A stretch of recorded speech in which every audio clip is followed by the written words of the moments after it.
All right, folks, let's talk about tariffs. You might have heard the word tossed around on the news or seen it pop up in headlines, but what does it actually mean for you and your wallet? Tariffs are one of those economic terms that sound complicated, but at their core, they're pretty simple and they have a direct impact on your everyday life, whether you realize it or not. Imagine you want to buy some delicious cheese from overseas. Maybe it's a creamy brie from France or a sharp cheddar from England. Sounds fancy, right? You stroll into your local grocery store, spot that imported cheese, and think about treating yourself. But before you even get to taste it, there's something else you need to know. The government steps in and slaps a tariff on that cheese. So what exactly is a tariff? It's basically a tax that the government charges on goods coming in from other countries. Think of it as an extra fee added to the price of imported products. The idea is to make those foreign goods more expensive, sometimes to encourage people to buy products made locally instead, but in practice, it means that imported cheese, along with lots of other things, ends up costing more than it would otherwise. Now, you might be wondering, who actually pays for that extra cost? Is it the cheese company overseas? Is it the grocery store? Nope. The answer is you, the cheese-loving consumer. When you go to buy that imported cheese, the price tag is higher because of the tariff, and that extra money comes straight out of your pocket. It's not just a number on a government spreadsheet, it's something you feel every time you shop. Tariffs make imported goods more expensive, and those higher prices get passed down to you at the checkout counter. It's not just cheese either. Think about all the things you buy that come from other countries: wine, electronics, clothes, even your favorite chocolate. When tariffs are in place, the cost of all these items can go up, sometimes by a little, sometimes by a lot. And when you add it all up, it can make a real difference in your monthly budget. So, whether it's cheese, cars, or those little plastic toys your kids love, tariffs can make your life more expensive. Even if you try to avoid imported goods, it's hard to escape the ripple effects. Many products are made with parts from all over the world, so tariffs can sneak into the price of things you wouldn't expect. And for families trying to stretch every dollar, those extra costs can really add up over time. And that's why this lawsuit against former President Trump is a big deal. It's not just about politics or headlines, it's about real money coming out of your pocket. The decisions made by leaders about tariffs can affect the price of everyday goods, the health of businesses, and even jobs in your community.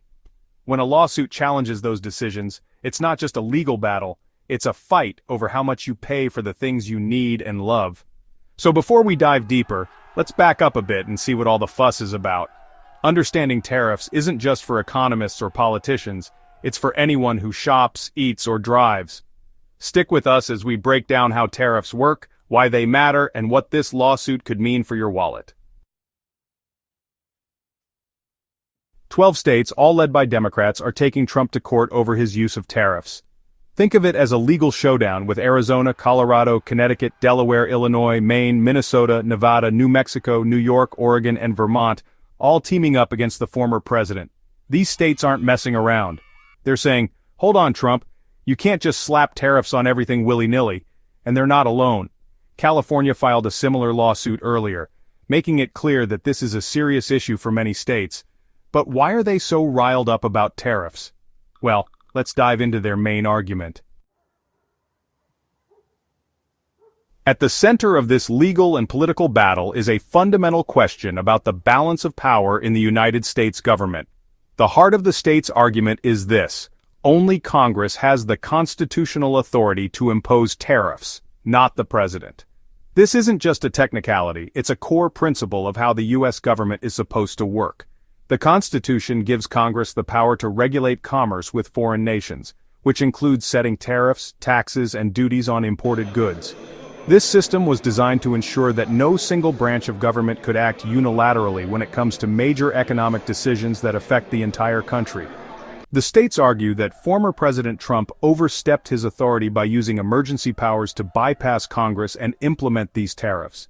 Instead of going through the normal legislative process, where lawmakers debate, negotiate, and ultimately vote on trade policy, Trump declared a national emergency, allowing him to act quickly and without congressional approval. This move set off alarm bells for many legal scholars and state officials, who saw it as a dangerous precedent. If the president can simply declare an emergency to get around Congress, what's to stop future presidents from doing the same on other issues? The concern is that this undermines the checks and balances that are supposed to keep any one branch from becoming too powerful. To put it in everyday terms, think of Congress as the parent in a household.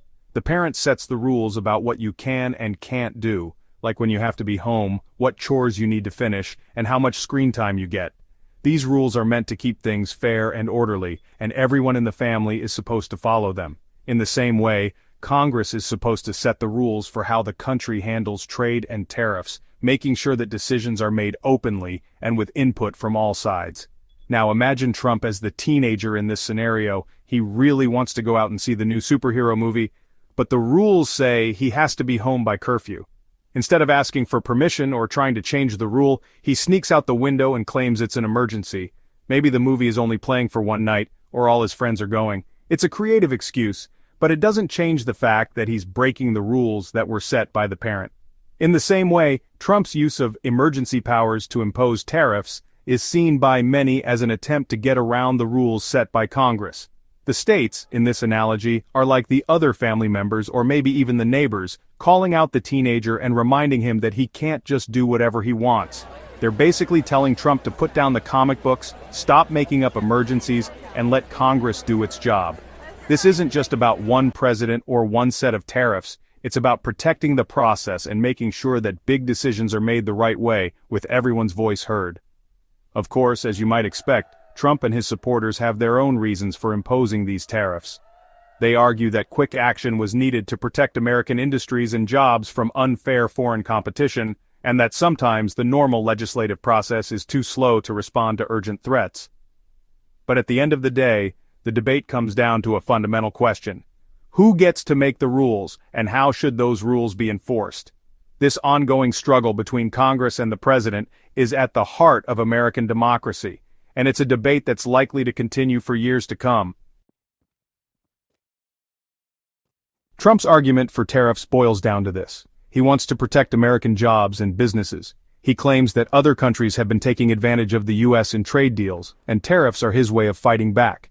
He says that by making imported goods more expensive, he's encouraging Americans to buy American-made products. He believes this will boost U.S. manufacturing, create jobs, and ultimately make America great again. It's a classic Trump move, bold, controversial, and likely to spark a heated debate, and that's exactly what's happening. Remember those emergency powers Trump used to justify the tariffs? Well, the states aren't buying it. They argue that Trump is misusing these powers, which are meant for genuine national emergencies, not for bypassing Congress on trade policy. It's kind of like using the fire alarm to get out of a boring meeting. Sure, it might work in the short term, but it's just not the right way to handle the situation. The states are essentially saying that Trump is crying wolf, using emergency powers for something that's not a real emergency. And, this isn't the first time these states have challenged Trump's use of executive power. This lawsuit is just the latest chapter in a long-running saga between these Democratic-led states and the former president. They've clashed with him before on issues like immigration, environmental regulations, and healthcare. It's clear that these states aren't afraid to stand up to Trump, even after he's left office. They see it as their duty to hold him accountable for his actions, especially when they believe those actions harm their citizens. But Trump, never one to back down from a fight, has been vocal in defending his tariffs both online and off.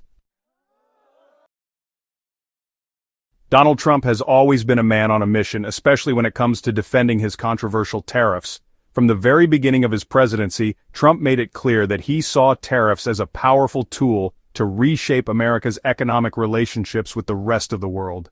He's never shied away from a fight, and the battle over tariffs has become one of his signature crusades. In fact, Trump even went so far as to dub the day he announced his sweeping tariffs Liberation Day. To him, it was more than just a policy change. It was a declaration of economic independence. He claimed that by imposing these tariffs, he was freeing the United States from decades of what he called unfair trade deals that had left American workers and industries behind. At rallies and press conferences, he painted a picture of a nation finally standing up for itself, reclaiming its economic destiny. But Trump's campaign to defend his tariffs didn't stop at official events. He took his message directly to the people, using the power of social media to bypass traditional news outlets and speak straight to his base. Whether it was Twitter, Truth Social, or any other platform, Trump made sure his supporters heard his side of the story first. He posted videos, shared graphics, and fired off late-night posts, all aimed at rallying his followers and keeping the conversation going. On Twitter, well, or whatever it's called these days, Trump was relentless. He insisted that his tariffs were already working, that American industries were bouncing back, and that foreign leaders were practically begging him to come to the negotiating table. He painted himself as a tough negotiator, unafraid to stand up to China, the European Union, or anyone else he believed was taking advantage of the United States. His tweets became rallying cries, shared and retweeted by millions. "My tariffs are very popular with the American people," he declared at rallies to thunderous applause. Trump's supporters cheered him on, waving signs and chanting slogans, convinced that these tough trade policies were exactly what the country needed. For many, the tariffs became a symbol of Trump's promise to put America first, no matter the cost. Trump often made a point of meeting with workers and small business owners, shaking hands and listening to their stories. He told them, "I'm fighting for you," and many believed him. In factories and town halls across the country, he argued that his tariffs were protecting American jobs and industries from foreign competition. He positioned himself as the champion of the working class, determined to restore American manufacturing to its former glory. Online, hashtags like #MAGA and #Liberation Day trended as his supporters rallied behind the cause. Social media became a battleground, with Trump's followers amplifying his message and pushing back against critics. The digital campaign was relentless, with memes, videos, and hashtags flooding timelines and news feeds. But while Trump and his supporters celebrated, the reality on the ground was more complicated. Many Americans, especially farmers, factory workers, and everyday consumers, began to feel the pinch of rising prices and economic uncertainty. For some, the promise of economic liberation felt distant, as they struggled with the unintended consequences of the trade war. The debate over Trump's tariffs continues, with passionate arguments on both sides about whether they're truly helping or hurting the American people. Here's the thing about tariffs: they often lead to higher prices for consumers. When companies have to pay more for imported goods, they pass those costs on to you, the buyer. Remember that delicious cheese we talked about earlier? Well, thanks to tariffs, it might now be so expensive that you have to switch to a cheaper, less tasty brand. And it's not just cheese. Everything from cars to washing machines can become more expensive because of tariffs. So, while Trump might argue that tariffs are good for America, many Americans are left wondering if they're good for their wallets. And that's the crux of this lawsuit. This lawsuit is a big deal.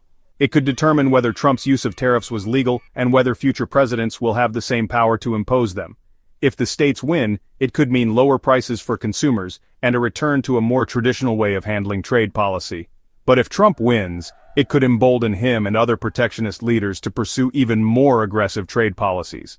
So the next time you're at the store and notice that your favorite products seem a bit pricier, remember the Tariff Showdown? It's a battle that could have a real impact on your wallet, and it's far from over.